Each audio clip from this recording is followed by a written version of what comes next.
To support business process sourcing, government has licensed over 50 companies that have created over 10,000 jobs, mainly for the youth that provide online services internationally.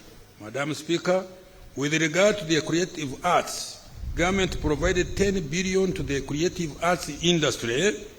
This was to support the artists to recover from the effects of COVID-19 and create a revolving fund to support younger talents to create wealth and jobs. Madam Speaker, I have provided shillings 835.98 billion for science, technology, and innovation, including ICT and the creative arts industry. Of this amount, 388.23 billion is for STI, shillings 381.75 billion is for ICT and digitalization, and shillings 66 billion for the creative arts. Madam Speaker, these funds will be utilized for: 1, establishing a high-tech city to support development of technologies and innovations. 2, taking STI products to the market, especially killer motor vehicles, coffee, dairy farmer, drugs, vaccines, and banana products. Additional investment in R&D and innovation, increasing coverage, reliability, and affordability of Internet, enhancing digitization of government services and e-commerce, promoting BPO for job creation, acquiring a home for creative artists for their production and innovation, fast-tracking the Copyright and Neighboring Rights Act to protect intellectual property and artistic works, and finally, further capitalization of the revolving fund for arts with an additional shillings 18 billion, bringing it to a total of shillings 23 billion. Now, infrastructure development. Madam Speaker, this priority area includes both transport and energy infrastructure. During this financial 24-25, some of the following achievements were realized.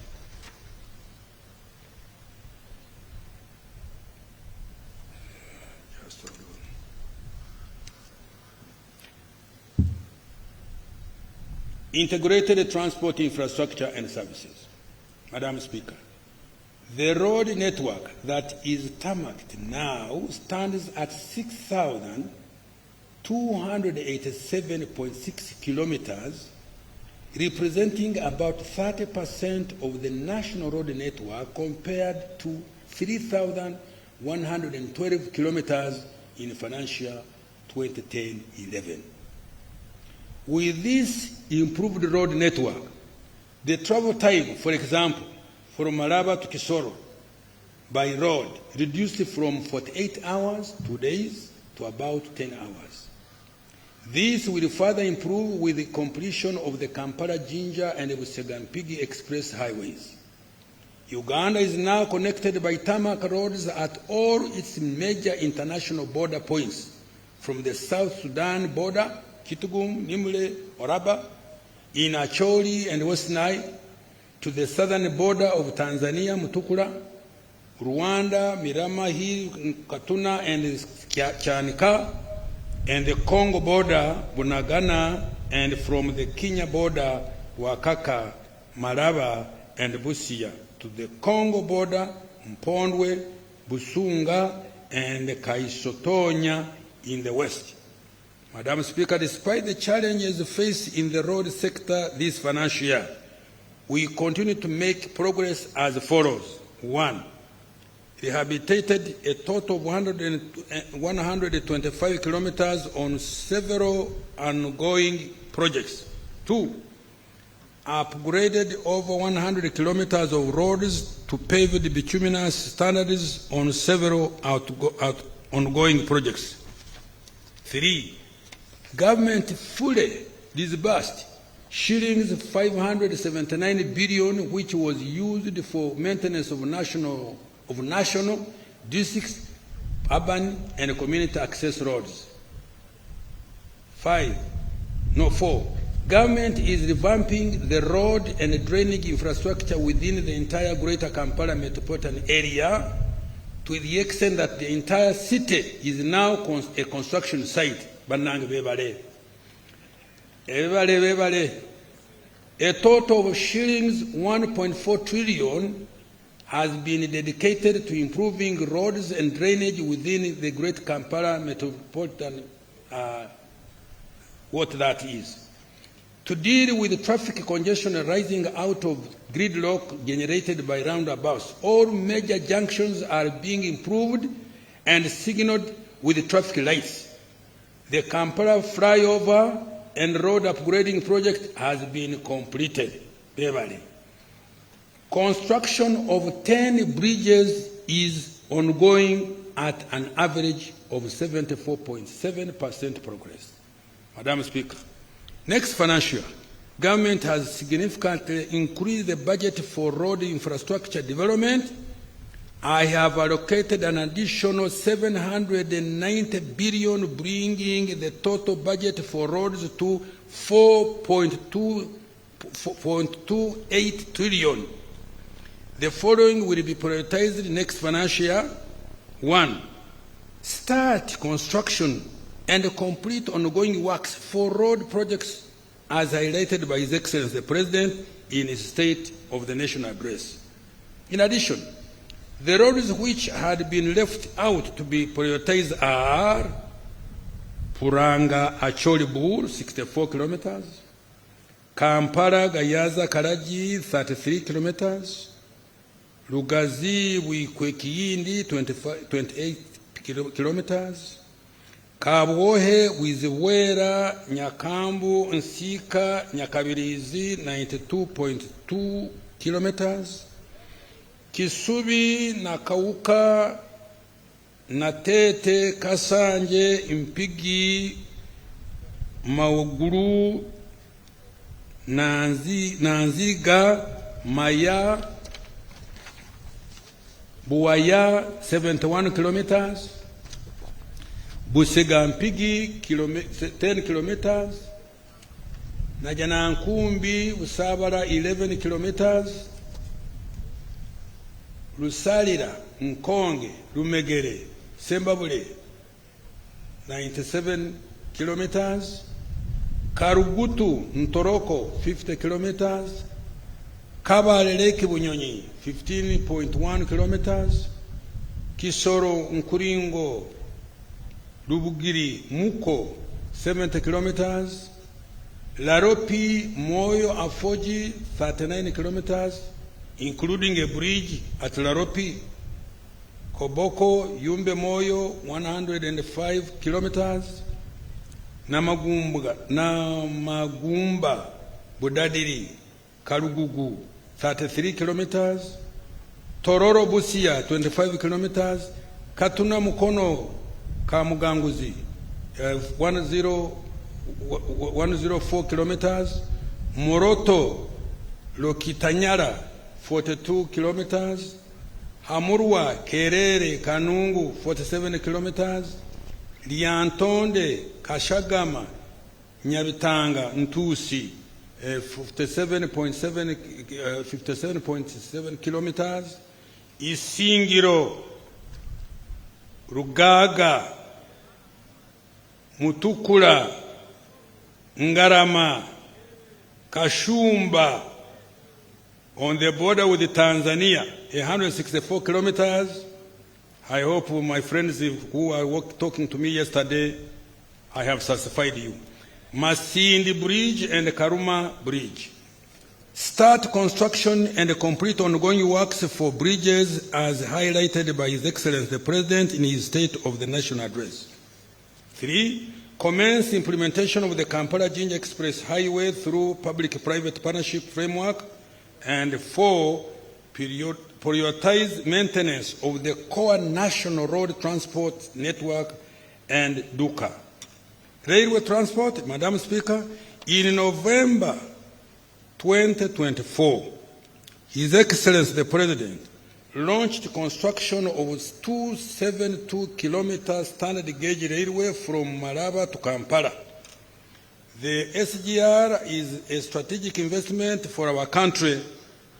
It will cut cargo transport costs by half from the current $120 per ton and reduce transit time from Mombasa to Kampala from 7 days to 1 day, turning Uganda into a land-linked country as opposed to being landlocked.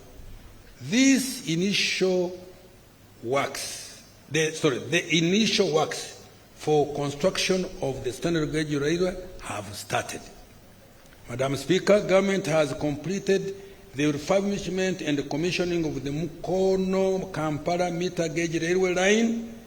In addition, rehabilitation of the 375 kilometers of the Tororo to Gulu meter gauge railway will be completed by February 2026.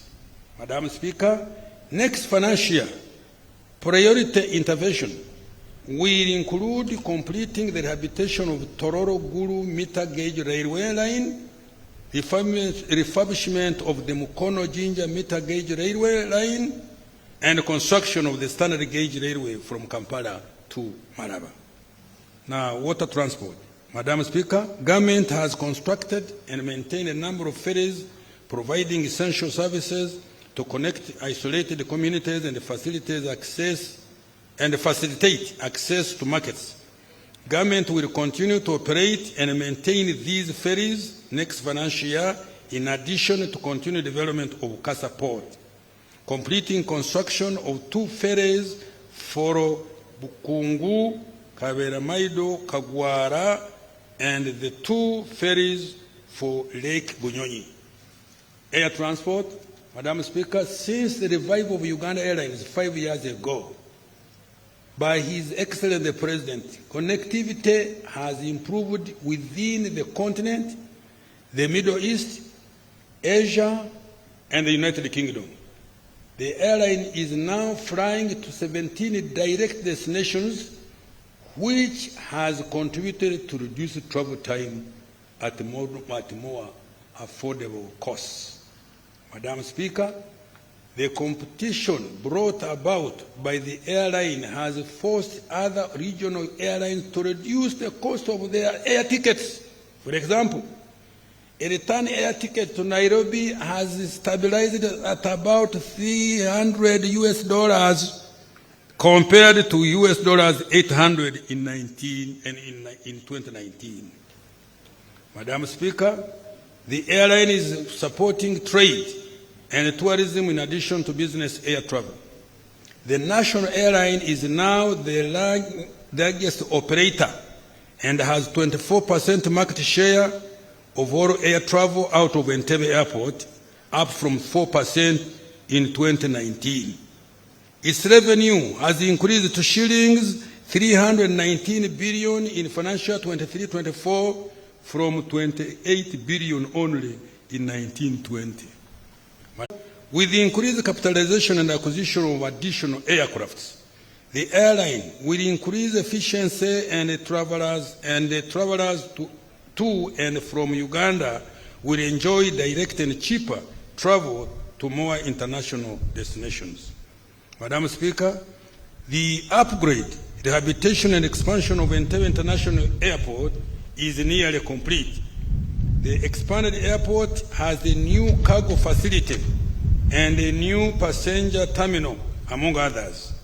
This is going to further improve the passenger experience and the trade and tourism. Madam Speaker, next financial year 2025-26, priority intervention will include 1, additional capitalization of Uganda Airlines to acquire more aircrafts, to open up more routes for passenger and cargo transportation, handling capacity. 2, operationalization of Kabalega International Airport. 3, rehabilitation and upgrade of the existing strategic airports and aerodromes. Madam Speaker, I have provided 6.92 trillion next financial 25-26 for integrated transport and infrastructure service, including roads, bridges, railways, water transport, and air transport. Now I turn to energy development. Madam Speaker, several milestones have been registered in the development of our energy infrastructure. These include